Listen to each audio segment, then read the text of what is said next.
Hey guys, welcome to the 30 Days to Learn Adobe After Effects course. My name is Vincent Nguyen, and today in this lesson, we're going to start talking about basic techniques, in specific, pre-comps and why they're useful within After Effects.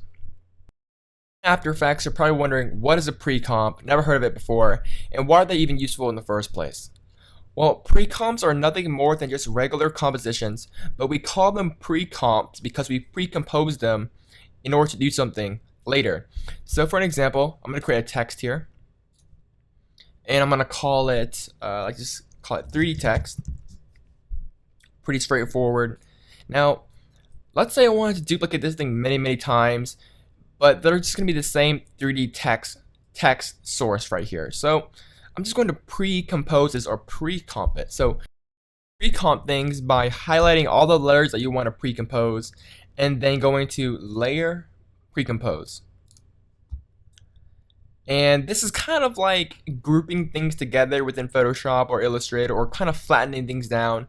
And there are so many reasons why you would want to do this for a myriad of effects and plugins, but I'm trying to brush the surface here. So you can either leave all the attributes in the main comp, which means that, if we have an effect applied to this, if we pre-compose it, that effect is going to be either going to be transferred into the new composition, or is it going to be left outside the composition? So I'm not going to focus on that right now. I'm going to select the move all attributes into the new composition. That means it's just going to take everything that's even on this 3D text layer, and it's all going to move it into a new composition. And right here we can name our new composition name. So we'll just call this one text source. So now we don't actually have our text layer anymore. We actually have a text source composition here. And if we click into it, you can see that the text source composition is nothing more than just our 3D text. So we pretty much just transferred our text layer into a new composition here. And so now we can duplicate this thing many times. And you can duplicate layers by selecting your layer and then going to Edit, Duplicate, or Control-Command-D.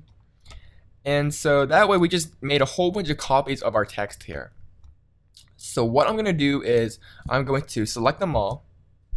I'm going to make them all 3D layers. Now keep in mind that these are all the same thing. All these compositions are the exact same. They're the same text source composition that has our 3D text within it.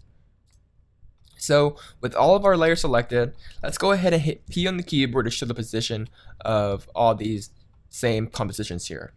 So I'm going to leave the first at 0 in the z-axis, but I'm going to change the second one to 1 pixel in the z-axis, then 2, 3, 4, and 5, and keep on doing this until you reach the end. So I'm finished now, and I changed all the z-axis positions by 1, and the last number I have here is 21 pixels pushed back in z space.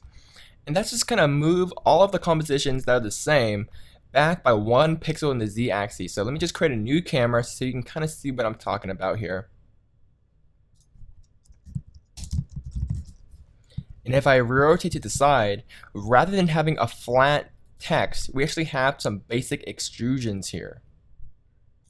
So how does this even work? How do we even do that? Let me explain one more time.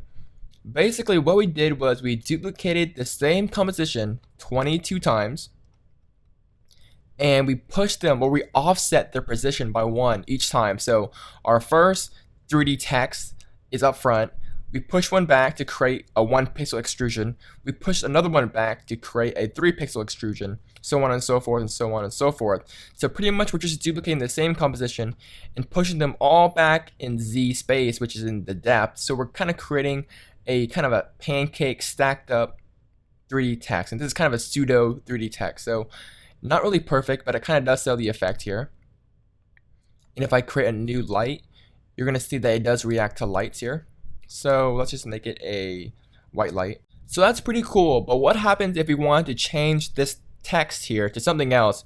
Maybe we want to change it to effects instead. So if we were to do this without pre-comping, we would have to go into all the individual text layers here and change the type and all that stuff. And that's a really big pain. Or what if you wanted to change the font? You would have to change the font for 22, 23 layers here. And then also change the size if you want to change the size. And that's where pre-comping comes in. And this is what I want to call the domino effect here. So as you can see, these are all the same text source composition. So we don't have to change all of these layers here. We can just go back into the text source here. We can change the font to maybe a different type of family. So maybe we can change it to extra bold. And then we can change it to, instead of 3D text, we can change it to effects. And when we go back into the main composition, you can see that everything updates because these are all the same compositions here. And so if we just change one, it's going to change all of the same text compositions here. So it's kind of the domino effect.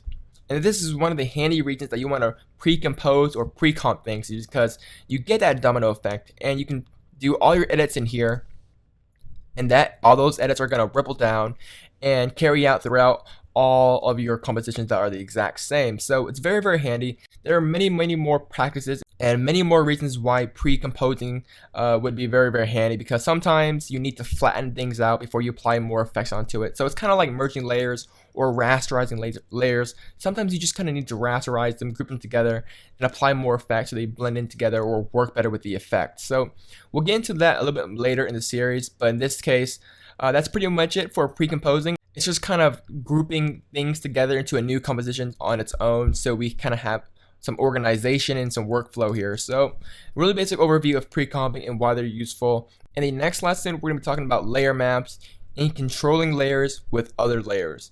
So if you guys have any further questions, don't hesitate to leave them in the forums so I'll get to them as soon as I can. And once again, guys, my name is Vincent Nguyen. I'll see you guys in the next lesson. Bye, guys.